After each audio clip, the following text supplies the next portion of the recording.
Donc le premier exercice. Déjà, il faudrait que j'ai dimension qui soit ouvert, ce serait déjà pas mal.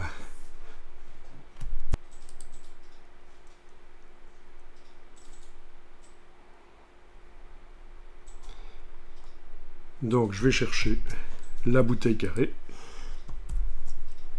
Voilà, touche F si je veux la voir de plus près. Donc je vais mettre la texture uniquement sur la partie bouteille, donc on a le groupe et c'est pas sur le bouchon ni sur la bague de sécurité, c'est sur la bouteille. Soit je fais fichier importer, placer l'image sur le modèle, soit dans les actions ici, j'ai sélectionné un matériau. Couleur de base, image, sélectionner un fichier sur l'ordinateur. Ça revient au même en fait.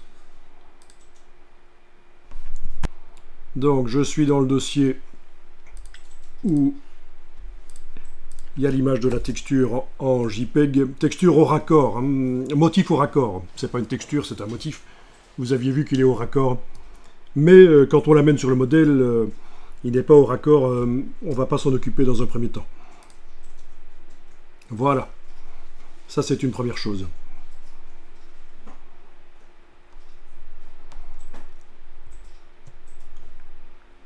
Avec la touche Alt, je déplace la bouteille. Et sur celle-là, je vais aller donc sur la partie bouteille, sur la partie du matériau,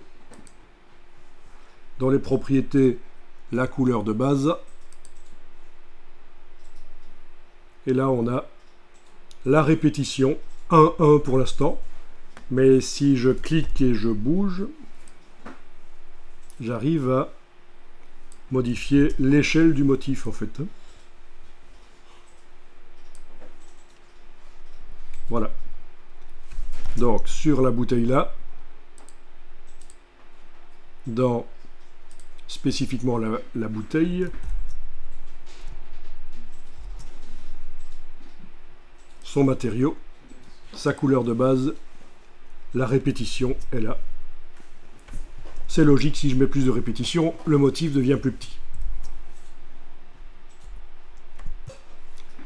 Bien, donc ensuite, fichier importer, image en tant qu'arrière-plan. Et je vais aller chercher la photo du lac. La voilà. Avec le bouton droit de la souris, je vais positionner les bouteilles pour qu'elles aient l'air d'être posées sur le lac. Donc je ne vais pas utiliser ici la fonction adaptée à l'image. Je le fais à l'œil. Ça, c'est le bouton droit de la souris. Bouton du milieu, je les repositionne. Enfin, la roulette, donc en appuyant sur la roulette, je les repositionne. Je peux zoomer dessus. Voilà, je fais ça à peu près à l'œil. Et je les positionne l'une par rapport à l'autre. Ok. Là où ça peut devenir difficile, c'est comment faire le reflet des bouteilles sur le lac. Il faut sélectionner l'image. Donc voilà, je suis bien en train de travailler sur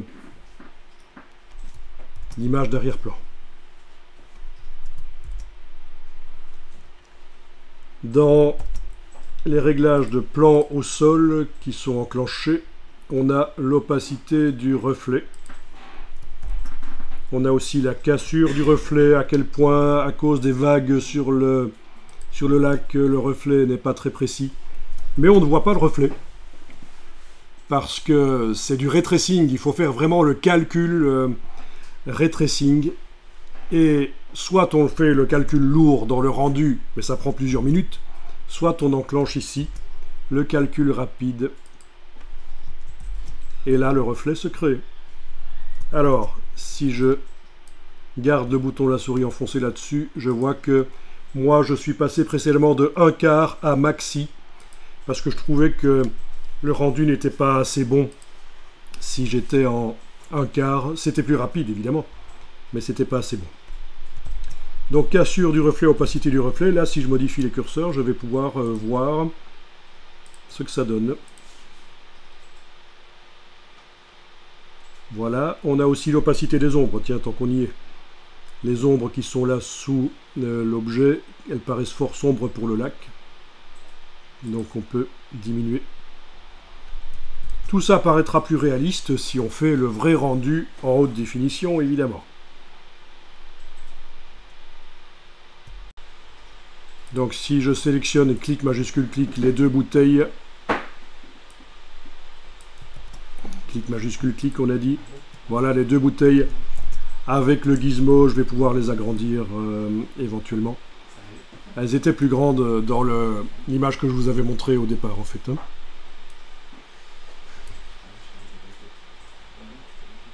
Voilà, ça ressemblait plus à ça.